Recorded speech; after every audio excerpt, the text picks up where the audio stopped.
ಕನ್ನಡದ ದಿವಂಗತ ಹಿರಿಯ ನಟಿ ಲೀಲಾವತಿ ಅವರ ಸ್ಮಾರಕ ಇವತ್ತು ಉದ್ಘಾಟನೆ ಆಗಿದೆ. ನೆಲಮಂಗಲದ ಸೋಲದೇವನಹಳ್ಳಿಯಲ್ಲಿ ಇವತ್ತು ಅವರ ಒಂದು ಸ್ಮಾರಕವನ್ನು ಅವರ ಮಗ ವಿನೋದ್ ಹಾಗೂ ಇಡೀ ಕುಟುಂಬಸ್ಥರು ಒಂದೊಂದು ಕನಸನ್ನು ಈಡೇರಿಸಿದ್ದಾರೆ. ದೊಡ್ಡ ಸ್ಮಾರಕವನ್ನು ಅವರಿಗೋಸ್ಕರ ಮಾಡಿದ್ದಾರೆ. ಹಲವು ಗಣ್ಯರ ಸಮ್ಮುಖದಲ್ಲಿ ಲೀಲಾವತಿ ಅಮ್ಮನವರ ಸ್ಮಾರಕವನ್ನು ಉದ್ಘಾಟನೆ ಮಾಡಿದ್ದಾರೆ. ಅವರು ಸ್ಮಾರಕದ ಗೋಡೆಗಳಲ್ಲಿ ಲೀಲಾವತಿಯವರ ಒಂದು ಭಾವಚಿತ್ರ ಅಲ್ಲಿತ್ತು.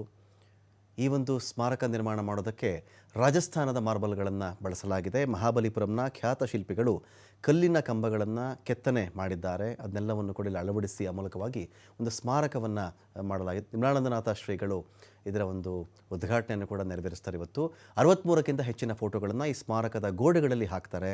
ಇನ್ನು ಸ್ಮಾರಕ ಉದ್ಘಾಟನಾ ಕಾರ್ಯಕ್ರಮಕ್ಕೆ ಸಚಿವ ಎಚ್ ಮುನಿಯಪ್ಪ ಅವರು, ಚುಂಚನಗಿರಿ ಮಠದ ನಿರ್ಮಲಾನಂದನಾಥ ಶ್ರೀಗಳು ಬಂದು ಉದ್ಘಾಟನೆ ಮಾಡ್ತಾರೆ ಅವರು. ಇನ್ನು ಇದೇ ವೇಳೆ ನಟಿ ಲೀಲಾವತಿ ಅಮ್ಮನವರ ಜೊತೆಗೆ ನಟಿಸಿದ್ದಂತಹ ಹಾಗೂ ಅವರ ಕಾಲದ ಹಿರಿಯ ನಟ ನಟಿಯರೆಲ್ಲರೂ ಕೂಡ ಬಂದಿರ್ತಾರೆ. ಗಿರಿಜಾ ಲೋಕೇಶ್ ಅವರು, ಬ್ಯಾಂಕ್ ಜನಾರ್ದನ್, ಕುಮಾರ್ ಗೋವಿಂದ್ ಅವರು, ಅಭಿಜಿತ್, ಕೀರ್ತಿರಾಜ್, ಧರ್ಮ ಕೀರ್ತಿರಾಜ್ ಸೇರಿದಂತೆ ನೂರಾರು ಜನ ಕಲಾವಿದರು ಬಂದು ನೋಡಿ. ಒಂದು ಸ್ಮಾರಕದ ವಿಚಾರ ಅಂತ ಬಂದಾಗ ಅವರ ಮಗ ವಿನೋದ್ ಅವರು ಸದ್ದಿಲ್ಲದೆ, ತಾಯಿ ಮಗ ಅಂದರೆ ಒಂಥರ ಆದರ್ಶ ಅವರಿಬ್ಬರು ಕೂಡ, ಸದ್ದಿಲ್ಲದೇ ಆ ತಾಯಿಯವರ ಸ್ಮರಣೆಯನ್ನು ಹೇಗೆ ಮಾಡಿದ್ದಾರೆ ಅನ್ನೋದಕ್ಕೆ. ಯಾಕಂದರೆ ನಾವು ಸ್ಮಾರಕದ ವಿಚಾರಕ್ಕೆ ಹಲವಾರು ವಾದ ಪ್ರತಿವಾದ ವಿವಾದಗಳಾಗಿರೋದನ್ನು ನೋಡಿಬಿಟ್ಟಿದ್ದೀವಿ. ಏನೂ ಇಲ್ಲದಂತೆ ಅವರ ಮಗ ಸದ್ದಿಲ್ಲದೆ ತನ್ನ ತಾಯಿಯ ನೆನಪಿಗಾಗಿ ಎಂತಹ ಸ್ಮಾರಕ ಕಟ್ಟಿದ್ದಾರೆ ನೋಡಿ ವಿನೋದ್ ರಾಜ್ ಅವರು. ಬೆಂಗಳೂರಿಂದ ಬಸ್ ಮಾಡಿಕೊಂಡು ಲೀಲಾವತಿ ಅಮ್ಮನವರ ಸ್ಮಾರಕದ ಉದ್ಘಾಟನೆಯಲ್ಲಿ ನೂರಾರು ಜನ ಕಲಾವಿದರು ಇವತ್ತು ಬಂದು ಆ ಒಂದು ಅಪರೂಪದ ಒಂದು ಕ್ಷಣಗಳಿಗೆ ಸಾಕ್ಷಿಯಾದರು.